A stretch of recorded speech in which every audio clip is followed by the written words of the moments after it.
బాగుంది మామ. ఇట్లా ఫార్మల్గా నాగమైత కర్రీ పాయింట్లో కృష్ణానగర్లో తిరిగే నువ్వు నేను ఈరోజు ఇక్కడ కూర్చొని సితార్ ఎంటర్టైన్మెంట్స్లో ఓకే అఫీషియల్గా కాకుండా ఇన్ఫార్మల్గా. సరే, ఇప్పుడు ఇన్ని రోజుల దాంట్లో మీకు నా గురించి గుర్తున్న ఫస్ట్ ఇన్సిడెంట్ కానీ ఫస్ట్ నేను చూడగానే ఏమనిపించింది మీకు? ఒకటి ఎవరిదో పెళ్లి అవుతుంది, మన అసిస్టెంట్ డైరెక్టర్ వాళ్ళ అన్నయ్యదో ఎవరిదో, ఆటోలో పోవాల్సి వచ్చింది. మనం 180 రూపాయలు అడిగింది వాడు ఆటోకి. నువ్వేం చేసినావు? 140 ఉంది మన దగ్గర కూడా కాదు, అది వేరే వాడి దగ్గర. సో వాడు నిజంగానే నీకు గుర్తుందో లేదు, నాకైతే క్లియర్ గా గుర్తుంది. 140 వేరే వాడి దగ్గర, 140 ఉందిరా అంటే అప్పుడు నువ్వేం చేసినావు? నేనేం చేయలేదు, నీ ప్లాన్ అది. నాదేం కాదు. ఫస్ట్ నువ్వేం చెప్పినావు ఆటో డ్రైవర్ కి? అన్న 140 ఇస్తాము. అక్కడికి వచ్చిన తర్వాత కద్దుకా ఖీర్, తర్వాత ఇంకోటి ఏదో డబల్ కా మీటా మొత్తం లోపల ఉంటాయి, నువ్వు మాతో పాటు వచ్చి భోజనం చేయని చెప్పి చేసినావు. నువ్వు ఆ రోజు అనిపించింది వాటే విజనది అంటే ఇది వెళ్ళాలంటే ఎక్కడికైనా వెళ్ళిపోతాడు, ఏదో ఒకటి చేసి వెళ్ళిపోతాడు అని. అది నాకు ఫస్ట్ అనుదీప్ అంటే గుర్తొచ్చే మ్యాటర్లో అది కూడా ఒకటి. ఇంకోటి గుర్తొచ్చింది మామ. ఒక చిన్న షార్ట్ ఫిల్మ్ షూట్ చేద్దామని చెప్పి మీ ఊరికి పోయినాం, సంగారెడ్డికి. అదే అప్పుడు నువ్వు చెప్పావు కదా, అదే ఇదంతా మందేరా సంగారెడ్డి ఏదైనా చేయొచ్చు అని చెప్పి. అలా అపార్ట్మెంట్ దగ్గర తీసుకుపోతే మీ వాచ్మెన్ ఆపిండు, బాబు ఎవరు ఫస్ట్ ఏమో నువ్వు ఇచ్చిన బిల్డప్ ఇదంతా మందే అపార్ట్మెంట్ అని చెప్పి పోతుంటే వాడు వాచ్మెన్ ఆపిండు. అప్పుడు పలానా సార్ వాళ్ళ కొడుకు అని మీ తమ్ముడు వచ్చి చెప్తే తప్ప వాడు లోపల పంపలేదు. అంటే వాడు ఆ రోజే జాయిన్ అయ్యిండు, సో తప్పు వాంది, నాది కాదు. ఆడు ఎవరిని ఆపలేడు, మరి మనల్ని ఆపిండు. సరే ఓకే, అది అయిపోయింది. దాని తర్వాత డిన్నర్ చేద్దాం పోతే మీ ఫ్రెండ్ మనము 5 మంది డిన్నర్ చేసినాం. కానీ నాకు లైఫ్ లో ఫస్ట్ టైం మామ నేను చూడ్డాం సంగారెడ్డి దాబాలోనే జరుగుతుందా ఇది అని. ఇప్పుడు 20 రూపాయలు ఇడ్లీ, 100 రూపాయలు బిర్యానీ అంటే దానికి బేరం ఎవడు ఆడు. కానీ నువ్వు ఆడినావు మామ ఆ రోజు. అంటే యాక్చువల్లీ 2 బిర్యానీలు, ఒక ఫ్రైడ్ రైస్ ఇట్లాంటి ఏదో తీసుకున్నాము. మొత్తం కలిపి 850 రూపాయలు అయితే నువ్వు చూడన్నా 650 రూపాయలు కంట. నేను షాక్ ఫస్ట్, ఏమో మాట్లాడుతున్నావు. ఇస్తాడు ఉండండి, వాడు 650 కాదన్నా 700 అంటే అప్పుడు నువ్వు ఏం చేసినావు? ఓకేరా 700 అని చెప్పి 5 మందికి ఛాయ్ ఇచ్చేసాను. ఛాయ్ 15 రూపాయలు, ఛాయ్ 15 రూపాయలు. సో 75 రూపాయలు వాడికి బొక్క పెట్టించినావు నువ్వు. నిజంగానే అంటే ఇది మన ఇద్దరం అప్పట్లో అట్లా ఉండేటోళ్ళం. మన ఇద్దరు ఫస్ట్ టైం చేశాను. సో అది ఒక్కటి గుర్తొచ్చింది. ఇంకేమున్నాయి అనుదీప్ గురించి? పాపం చాలా మంది అడుగుతున్నామమ్మా నీది ఏం చదివినా అని. సో వాళ్ళకి అప్పట్లో నవీన్ చెప్పాను కదా జీవితాన్ని చదివండి అని.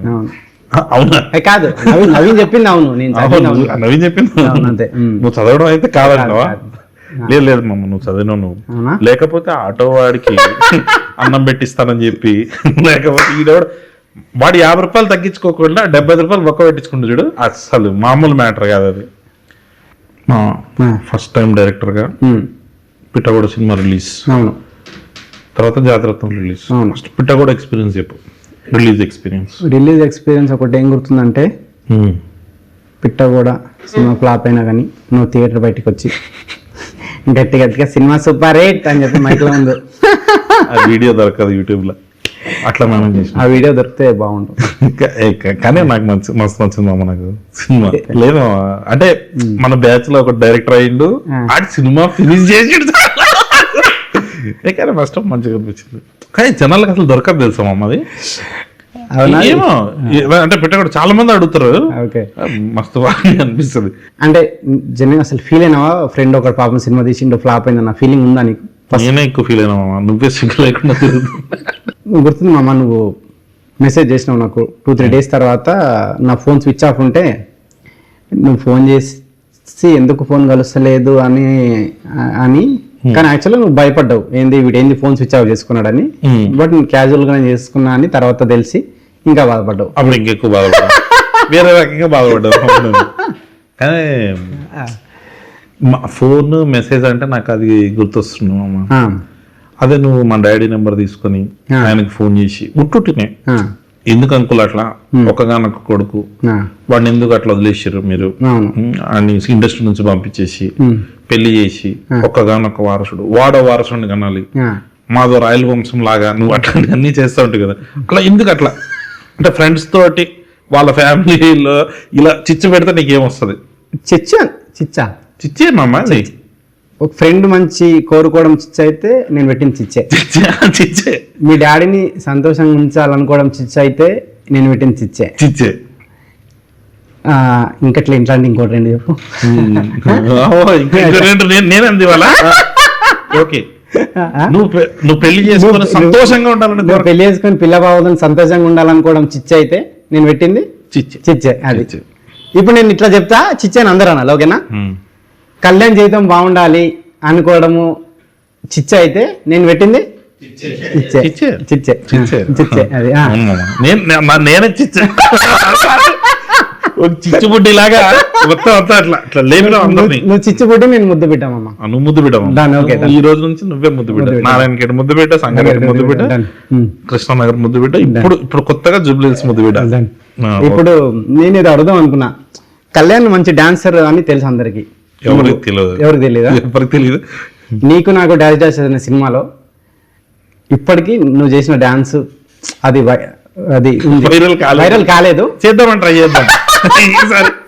ఇది వెనకాల బ్యాక్గ్రౌండ్ డాన్స్ చేస్తాడు, అదొక ఆనందం కదా. ఎగ్జాక్ట్ గా ఎన్నో మినిట్కి వస్తుంది. వద్దు అవసరం లేదు, వాళ్ళు చూస్తారు, ఎవడో ఒకటి చూస్తాడు. ఒక కాలేజ్ సాంగ్, డాన్స్ సాంగ్, దాంట్లో నువ్వు చేసిన డాన్స్ అది కనుక ఎవరన్నా తీసి కళ్యాణ్ది స్క్రీన్ షాట్ తీసి మనం ఏదన్నా దీన్ని ఏమన్నా ప్రమోషన్ లాగా చేద్దామండి. అంటే కళ్యాణ్ ఎక్కడ ఉన్నాడో ఆ డాన్స్ లో తీసి కనుక ఎవరన్నా సెండ్ చేస్తే వాళ్ళని ఏం చేద్దాం, విన్నర్ గా ప్రకటించి వాళ్ళకి టికెట్ ఇద్దాం, అట్లా ఏమైనా చేద్దామండి. నిజంగా ఫిక్స్. కళ్యాణ్ ఆ సాంగ్ లో ఎక్కడ డాన్స్ చేసిండో నీకు నీది నాది ఒకే, సారీ నీకు నాకు డాన్స్ డాన్స్ సినిమాలో కళ్యాణ్ డాన్స్ చేసిన నీది నాది ఒకే, నీకు నాకు డాన్స్ డాన్స్ సినిమాలో కళ్యాణ్ ఎక్కడైతే చేసిండో డాన్స్ ఆ బిట్ కనుక తీసి పంపితే వాళ్ళకి ఫంకీ టికెట్స్. Yeah fix. మరి పెళ్లి సంగతి ఏంటి? ఏమో అంటే మా అందరినీ లైఫ్ సెటిల్ చేయడం చిచ్చే అయితే ఇప్పుడు నీ లైఫ్ చిచ్చేనా? చిచ్చేనా అది? చెప్పు. చిచ్చి పెడుతున్నా, నేను కూడా చిచ్చి పెడుతున్నా. ఏంది మన సంగతి? పెళ్ళా అది అంటే ఈ మధ్య సింగిల్స్ అంతా నీ మీమ్స్ కట్ చేసుకుంటున్నారు వాళ్ళు. ఏమని? How to avoid marriage topic అని నవ్వేసి అట్లా అట్లా అవాయిడ్ చేసేస్తుంటాట. పెళ్ళి నువ్వు ఒక బుక్ రాస్తున్నావు దాంట్లో తెలుస్తుంది డీటెయిల్. ఇదే చెప్పారు కదా సార్, 3 సార్లు చెప్పావు. పెళ్ళి అది చాలా పెద్ద టాపిక్, తర్వాత మాడదాం, ఇలా అవాయిడ్ చేయాలి అని చెప్పేసి నీ గురించి చేసుకుని. మీ డాడీ హ్యాపీగా ఉన్నాడా లేదు ఇప్పటికైనా? ఇంకా అట్లనే డాడీని బాధపడుతున్నావా? నేనా? తల్లిదండ్రులను బాధపెట్టి నువ్వు ఏం సాధిద్దాం అనుకుంటున్నావు? అంటే అప్పుడు నీకు గిల్టీ ఫీలింగ్ ఉండేది కదా, తల్లిదండ్రులు ఎందుకు నేను ఇట్లా మా డాడీని బాధ పెడుతున్నా అని? అంటే మీ డాడీ నా దగ్గరికి వచ్చి ఏడ్చేటప్పుడు అనవసరంగా బాధ పెడుతున్నా వెళ్ళి జాబ్. నేను సీరియస్ గా అడుగుతున్నాను, నవ్వే టాపిక్ కాదు. అవుతున్నావు కానీ నువ్వు కాదు. మీ డాడీ వచ్చి అప్పుడు నా దగ్గర మా కొడుకుని చూసుకో బాబు అని చెప్పినప్పుడు చూసుకోకుండా నువ్వు వెళ్ళిపోయినప్పుడు నువ్వేం బాధ కరెక్టే. మా డాడీ బాధపడుతుండు. మీ డాడీ గవర్నమెంట్ టీచర్ కదా, గవర్నమెంట్ డాడీ గవర్నమెంట్ టీచరే కానీ బాధపడ్డారు కదా. డాడీ బాధపడలే. విశ్వనాథ్ గారు ప్లీజ్ ఇప్పుడు మాట్లాడాలి. మీ డాడీ గజిటెడ్ హెడ్ మాస్టర్ కదా, అంటే గ్రీన్ పెన్ మీ డాడీది ఉంది. గ్రీన్ పెన్ ఎంత బాధపడి ఉంటాడు మామ లోపల. ఎవరెవరో బ్లాక్ పెన్ వాడుతున్నారు. అది నీకు ప్రతిదీ నీకు కామెడీ. నాకే లేదు కామెడీ. చెప్పేది ఎవరెవరు వచ్చి మీ డాడీ దగ్గర సంతకాలు చేయించుకుంటారు. సార్ నాకు సంతకం పెట్టున్నాను. గ్రీన్ కూడా చేయించుకోమా ఒకసారి? నేను కూడా చేయించుకున్నాను అంటే కాబట్టి. అంటే పాప ఎవరెవడో వచ్చి సంతకాలు పెట్టించుకుపోతుంటారా, నువ్వేంది ఇట్లా అయినా అంటే నేను పెట్టు నీ సాటిస్ఫాక్షన్ కోసం అని పెట్టించుకున్నా అంతే. హ్యాపీ. అంటే ఎప్పుడు కూడా కరెక్టే సినిమా వదిలేద్దాము మా డాడీ కోసం జాబ్ చేద్దాం అన్నది నీకు ఎప్పుడు రాలే? అంటే మీ డాడీ అంతా బాధపడుతున్నా మీ డాడీ నాకు వచ్చి మీ నాన్న నిజంగా చెప్తున్నా, మా నాన్న బాధపడలే, నువ్వు బాధ పెట్టేటోడివి. ఫోన్ చేసి ఏందంకులు వాడు పరిస్థితి, నువ్వు అలా చెప్పి చెప్పి ఆయన పాపం ఆయనే అంటుండు ఏదో రాంగ్ రూట్ లో ఉన్నాడేమో అని. ఒక రోజు నాకు అంకుల్ ఏం కాదులేండి మేము ఉన్నాం కదా చూసుకుంటాం చెప్పలేదు. అదే మీ డాడీ నువ్వు అట్లా ఏం చెప్పలేదు కదా, నువ్వు వెళ్ళిపోయానేవాడివి. మీ డాడీ రిటైర్డ్ అయ్యిండు. నేను ఇప్పుడన్నా హ్యాపీగా ఉండడా? అంటే లేదా మా కొడుకు డైరెక్టర్ అన్న ఫీలింగ్ ఉందా? ఇంకా బాధ పెడుతున్నావు మీ డాడీని? నేనా? కావాలని నేను బాధపడట్లేదు కానీ ఏదో బాధపడి ఉంటారేమో. ఎప్పుడు ఎందుకు బాధపడతాడు? అనవసరంగా అనుదీప్ మాట్లాడి ఈ ఇండస్ట్రీ నుంచి దూరం చేద్దాం అనుకున్నాడే అన్న బాధ అయితే ఉంది. నిజంగా ఉంది మామ. అప్పుడప్పుడు 2-3 సార్లు బాధపడ్డాడు నాకు. ఒకసారి చెప్పండి ఇట్లా, అరే అనవసరంగా రా నేను నిన్ను ఆపేసి ఉన్నాను, ఇప్పుడు సక్సెస్ అయినావు కదా, ఆపకుండా ఉండాల్సిందని. ఆపడానికి రీజన్ ఎవరన్నా ఆలోచిస్తే మా నాన్న ఒకసారి మెసేజ్ పంపించాడు కదా, ఆ ముందు రోజు నువ్వు ఫోన్ చేసినట్టు 3 సార్లు ఫోన్ మెసేజ్ ఒకసారి చదవగలుగుతావు బయటికి. ఇప్పుడు లేదు కదా మెసేజ్. ఆ మెసేజ్ అందరికి చూపించాలని నీ తాపత్రయం, దాని ఆ రోజే భయంతో డిలీట్ చేశాను నేను. కళ్యాణ్ వాళ్ళ డాడీ ఒక మెసేజ్ పంపిండు, బాబు ఈ రోజు నీకు నీ బర్త్డే, దయచేసి ఇప్పటికైనా మారి నా బాధను అర్థం చేసుకొని జాబ్ చేసి పెళ్లి చేయి బాబు ఇట్లా అని చెప్పి చాలా హృదయ విదారకరంగా ఒక మెసేజ్ పంపిండు. అది చూసి కూడా కళ్యాణ్ నవ్వుతూ, నేను కాదు ఆ మెసేజ్ లో చూసి నువ్వు మామా ఆ మెసేజ్ ఒకసారి నాకు పంపవా అన్న రియాక్షన్ గుర్తుంది నాకు. ఇది మామ ఏం చేస్తావు మామ నువ్వు ఆ మెసేజ్ తన భయంతో నేను ఆ రోజు ఆ మెసేజ్ డిలీట్ చేయడం జరిగింది. నీకు నాకు డాన్స్ లో ఒక సైడ్ డాన్సర్ నుంచి ఈ రోజు ఒక స్టార్ డైరెక్టర్ అయినావు.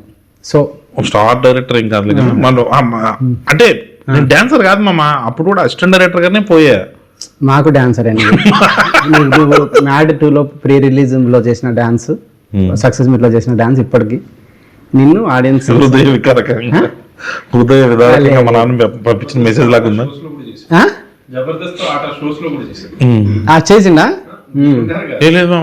అది మిత్ర మండలి సుమాటలో చేసింది కదా ఆ రోజే కదా ఫస్ట్. నువ్వే కదా మామ ఆ రోజు కూడా చెప్పారు ఇట్లా నీకు నాకు. ఆ రోజు ఎవరు ఎక్కువ విన్నట్టు లేదు, బట్ ఈ రోజు మాత్రం డెఫినెట్ దీని మీద కాన్సన్ట్రేట్ చేసి ఫంకీ ప్రమోషన్ పక్కన పెట్టి చెప్పమ్మా. అప్పుడు ఏంది ఎవరైనా సీరియస్ తీసుకోలేదు, బట్ ఇప్పుడు ఈ సినిమాలో కళ్యాణ్ డాన్స్ చేసిన బిట్ కనుక ట్విట్టర్ లో అందరు పెట్టి కళ్యాణ్ని అంటే అది ఎందుకు వచ్చాను రా ఫంకీ ప్రమోషన్స్ చేయకపోతే నీకు సాటిస్ఫాక్షన్ లేదు మమ్మ. మంచిగా అనిపించింది నువ్వు అడిగిన క్వశ్చన్ కంటే. అప్పుడు గుర్తొచ్చింది నీకు నాకు డైరెక్ట్ చేసేటప్పుడు అయితే అసలు హోప్ లేకుండే, బట్ ఎప్పుడో ఒక ఐడియా నమ్మాలంటారు కదా, ఆ టైంలో ఎందుకో ఈ డైరెక్టర్ అవుతాడని నిన్ను చూసి అనిపించింది. అప్పుడు నీతో పాటు ట్రావెల్ అవుతూ నువ్వు అవ్వడం తర్వాత మేము అవ్వడం ఇదంతా బాగుంది. ఇప్పుడు మన బ్యాచ్ లో కొంతమంది అవుతున్నారు, నెక్స్ట్ బ్యాచ్ మీరందరూ తొందరలో డైరెక్టర్లు అయిపోయి వాళ్ళకు కూడా పెళ్లిళ్ళు అయ్యి వాళ్ళ లైఫ్ లో కూడా నువ్వు చిచ్చు పెట్టి ఫ్రెండ్స్ డైరెక్టర్లు అయ్యి వాళ్ళ లైఫ్ బాగుంది చిచ్చు అనుకుంటే నేను పెట్టేది ఓకేనా? ఓకే, ఫ్రెండ్స్ హ్యాపీగా ఉండడం చిచ్చు అయితే నేను పెట్టేది చిచ్చే. వాళ్ళు సక్సెస్ అవ్వాలని కోరుకోవడం చిచ్చే అయితే చిచ్చే ఏంటి ఈ లాస్ట్ చిచ్చే అనేది కొంచెం రీసౌండ్ లో రావాలి. చిచ్చే చిచ్చే చిచ్చే చిచ్చే అది కొంచెం అట్లా చేయండి. సరే మామ, నేను ఈ ఫంకీ ప్రమోషన్స్ బాగా జరగాలి. చిచ్చే అయితే ఇది కూడా చిచ్చే చిచ్చే ఈ ఫంకీ ప్రమోషన్స్ బాగా జరగాలి అనుకోవడం నేను పెట్టడం చిచ్చే చిచ్చే చిచ్చే చిచ్చే ఓకేనా? డన్.